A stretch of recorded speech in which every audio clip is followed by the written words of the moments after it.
G'day mate. Now this is my take on how to turbo a chainsaw or a two-stroke motor.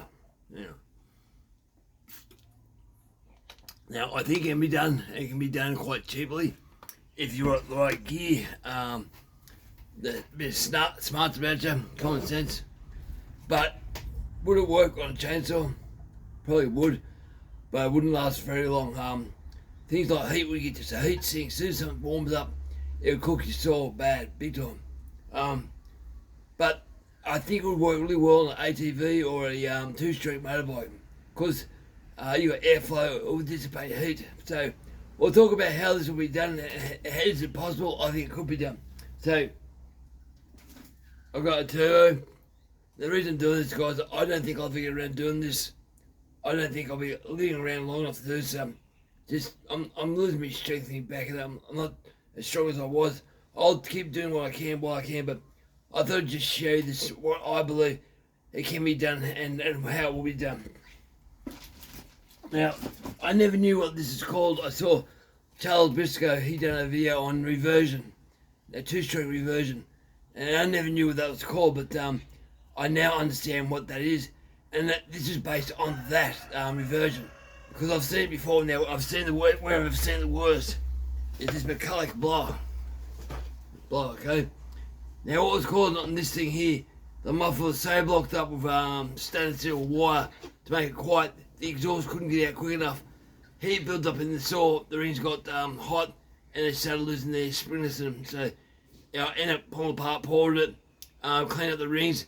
The rings are still soft, but it now works really good, because the heat can get out and it's gone. But that is where I first saw reversion bad. The reversion went right down the transfer chambers, they were black. So yeah, you can get reversion, but you see more stuff that's super quiet. Stuff that's loud, you usually don't see it at all. Now, how I deal with chasing the Reversion Dragon, which I call it Reversion Dragon. Yeah, reversion. Two-stroke Reversion Dragon. Now, I'll turn you around, suppose. This is how I achieve it. Now, I wanted to do it on this big saw. So, I wanted to do it originally on this big girl here, which I thought would be great, but when it comes to, I had trouble starting it. It just won't work for me because I can't pick it up and do what I do. I was going to mount the turbo up here, on this side here, and push the, can't hold the together, guys. Push everything in the way I want to go in. So, carby go there somewhere, blow straight in the motor. But the reason I put it here is weight balance. So, when you pick the saw up, if you had it off here, you got the bar and everything on the end here, makes it so heavy in the end. I just don't have the weight over here. Plus, you have instantaneous revs. That's part of the problem I do with that. Now, the other thing I'll show, like there. And I know I have trouble talking, guys, so you have to bear with me. Now, this here is a 52cc cylinder, a Chinese-made cylinder, right? Now, most cylinders have the numbers written here, what they are. Now, 52cc's, I think now, it's 45 mils across in the piston. Now, this is a 58cc, which is not 58 true, it's about 54. There's no numbers on this, they didn't print it, I don't know why. The number should have been there. But the difference is, that's 45 mils across, that's 45.2 mils across. Now this is the one I'd grab, okay? It's still doing the important, this is still turbo chainsaw. I pull the 52cc piston out, which is 0.2 of a mil shorter, or smaller, and put it upside down, and drop it like that. Now, you'll have to machine some of the piston off. Yeah, I suppose. Have to machine some of the piston off. The idea is, you can see some of the piston in the exhaust there now. You want to get rid of all that, so the piston's down below the exhaust. Then you have to put a bolt or part of the con rod, whatever, through the top of the cylinder like that, and that will activate the piston to go up and down like a valve. Now, the valve will be activated with the waistcoat. Well, you got pressure, it comes out of your intake here, so that's your pressure side. You get a pressure off that, and usually probably use a wastegate valve, and that will activate the piston valve. So as pressure goes up, that piston will go up and cover up the exhaust. Because the problem with two-stroking a turbo, that's a 52cc saw. Got to make sure you guys see. And this has all been done before, but it's reference for you guys. I haven't done this before. When your transfer is open like that, that's the problem.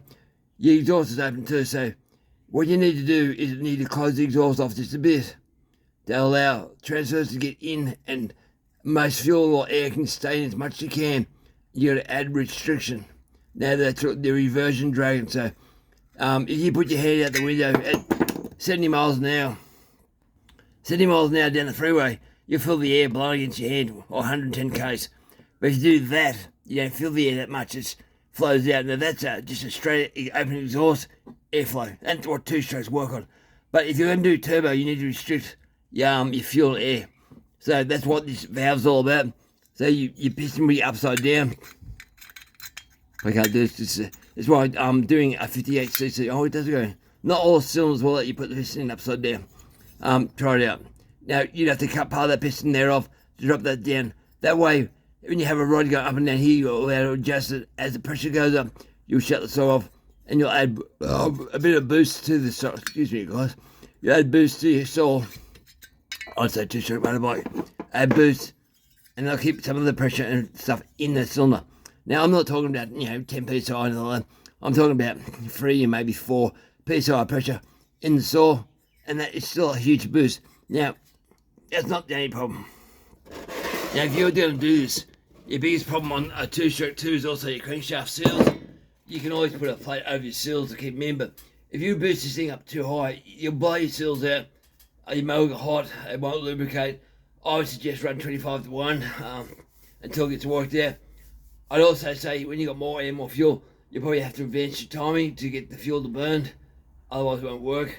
But I thought the big Klein G338, the big Klein G888, it would be a good way to boost boost the turbo up quickly. So you spin it up and control the air. Now, when you start slowing down air, you put your hand out like that. If you're going, say, 100 miles or 200 miles an hour, you probably really feel the vibrations. If you went 400 or 500 miles an hour, your hand will start getting hot. The friction will always add heat, but I do believe this will work. In World War II, they had just had a piston and cylinder like that. They actually had a sleeve inside the cylinder as well.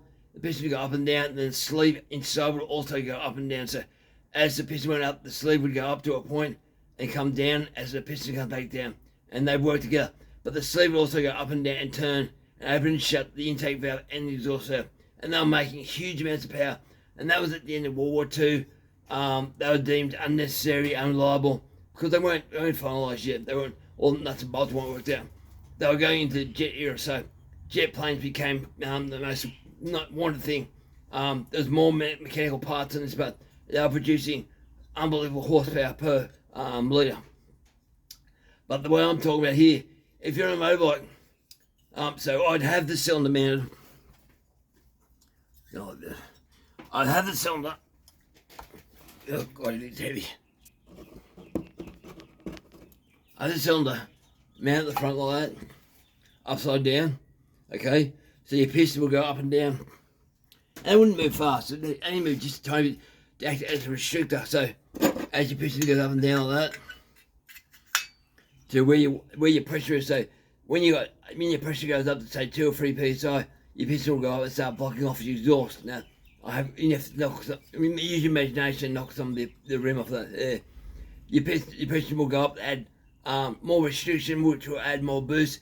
Because as the air can't get out, when the transfer's open, your exhaust will go out the side here, come out, but the transfers will also want to come out too, but they'll be behind the exhaust, and that's where you're chasing the Reversion Dragon. So as it goes out, transfers open up and let some fuel in, and it's all about that. So apart from that, now this, it's because it's 45 mils, and that's 45.2. As it gets hot, that'll expand, and I don't even think that'll need a ring. I think just this fact that it's almost like a power valve. I've never worked on motorbikes, but I've seen what they are, like a valve that rotates and stuff. That would probably be better if you get that, but these parts are cheap, so I bought a little pipe from here to the big saw to make it so they connect up to each other. You can actually add lubricant from the bottom end of the saw if you want to add 2-stroke petrol up the end here, just a tiny little hole, and that'll add a little bit of fuel. You'll end up having fuel drilling out the bottom of the cylinder, but that's how I mount. So I mount like that on the saw. Lock the intake off, you don't need that. You only need the exhaust. You can open the exhaust up as wide as you want, because you want a piston shutting that off. So you can widen the thing as much as you want. There's no ring, so you won't get no ring hang up. But I wouldn't go any higher unless you have to. Which you might need to do it. I don't know if you can do it in these saws. They're not very big exhaust port. But the other reason I have it up, heat rises, as you all know. Saws are normally set up the right way, and if you're doing this, you do it for racing, you do it no other real reason. I wouldn't want to use it for cutting trees down, it's just dangerous. So in Australia we have races and stuff, but as far as I know we don't have a huge prize pool, it's not much money involved. But put the front of your saw like that, that's facing up, the exhaust bolts to that, and it goes back over to your turbo, and spills up your turbo. Heat rises, so hopefully the heat will come out of the exhaust and come straight up. Now the cooling fins in this actually add as a cooling setup. This is why I think it works really good on a 2-stroke motorbike, because as you go through the air will cool this down, which will also add cooling to the turbo. If you put the turbo in the way that the wind gets the turbo, it's away from the saw, so you can't get heat sink up to the saw itself or to the 2-stroke motor on the motorbike. But I think this is the way to do it. Now the wastegate valve, you probably have to get some electronic setup to work out which way would work the best way. But as soon as you work out, you want to say 2 PSI boosts. If you can work out how to digitally make this work, as the boost rises, that will close up, and you'll be able to work it out. There must be someone out there who has electronics and stuff like that. They can work out what program is needed. I've been more of an analog guy who just analog. If you guys don't know, in the old days we had clocks with hand and second hand, minute hand, hour hands. Everything's now digital. In some ways, digital's good. Otherwise, it's not, because as soon as your battery goes flat, you're screwed. But it would be probably an analog way to do this. There's ways to do things off fans off your flywheel, but I don't know how to do that with boosts. But you get the pressure here, so you might be able to do a boost gauge. You might be able to wind up a hand or spring load or something like that. That's my take on this. So if you chase, can't call it now. Chase the Dragon, that I think will add power to your saw. I think it can be done quite easily, but I have the other things to do, guys.